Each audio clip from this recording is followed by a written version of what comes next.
After months away, I finally returned to my mansion. I expected a quiet afternoon and an empty house. Instead, police cars were waiting behind my own front gate. I immediately noticed that someone had changed the landscaping. There were unfamiliar decorations near the front entrance. Something was very wrong. Then I saw a woman standing in my driveway. She was wearing a red blazer and confidently directing the police. It was HOA Karen. Karen pointed directly at me when she noticed I had arrived. She told the officers I was trespassing. I couldn't believe what I was hearing. I told the officers that I owned the mansion. Karen immediately interrupted me. She claimed she had been living there for weeks. Karen insisted that the mansion belonged to her now. She claimed the HOA had approved her staying there. The officers asked her to explain. I asked Karen one simple question. I asked why her belongings were inside my private residence. Her expression changed for a moment. Karen quickly recovered and accused me of lying. She told the officers that I had abandoned the property. I knew that claim was completely false. I reached into my bag and pulled out my property documents. I handed them to the nearest officer. Karen suddenly became much quieter. The officer carefully reviewed the documents.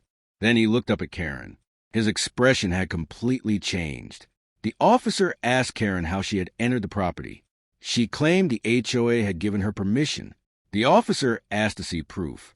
Karen produced a stack of HOA paperwork. She believed it proved she had authority over the mansion. The officer carefully examined every page. The paperwork didn't show ownership of my mansion. It only showed internal HOA correspondence. Karen's argument was beginning to fall apart. I asked the officers to check the county property records. They agreed to verify everything before making any decision. Karen looked increasingly nervous. A few minutes later, the officers confirmed my name on the property records. There was no question about who owned the mansion. Karen had been living inside someone else's house. Karen still refused to admit she was wrong. She insisted that the HOA had authorized her stay. The officers told her that was a separate matter. I finally asked the officers to let me inspect my own home. I wanted to see exactly what Karen had changed. They accompanied me inside. The inside looked completely different. Karen had rearranged my furniture and added her own decorations. She had clearly settled in. Then I noticed family photographs that weren't mine. Karen had placed them throughout the living room. It looked like she had tried to make my house her own.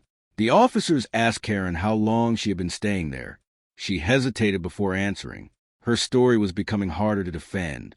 I showed the officers older photographs of the mansion. They clearly showed how the property looked before Karen moved in. The difference was obvious. Karen finally admitted that she had been staying there, but she claimed she believed she had permission. The officers asked her to leave voluntarily. I didn't yell or threaten anyone. I simply told Karen that I wanted my home returned to its original condition. She reluctantly agreed to gather her belongings. Karen began collecting her belongings from the rooms. The mansion slowly started looking like my home again. The officers remained nearby to keep the situation peaceful. Her belongings were carried toward the front entrance. Karen looked embarrassed as she walked through the mansion she had claimed as her own. I simply watched in silence. Once the mansion was empty of her belongings, I walked through every room. Everything important was still there. After weeks of uncertainty, my home finally felt like mine again. Outside, Karen stood beside her vehicle with a completely different attitude. The confidence she had shown earlier was gone. She knew the officers had discovered the truth. The police cars finally began leaving the driveway. Karen left shortly afterward. I stood at my front entrance, watching the entire situation end. That evening, I stood on my front porch looking over property. The mansion was quiet again. I realized how quickly someone can try to claim what isn't theirs. My mansion was mine.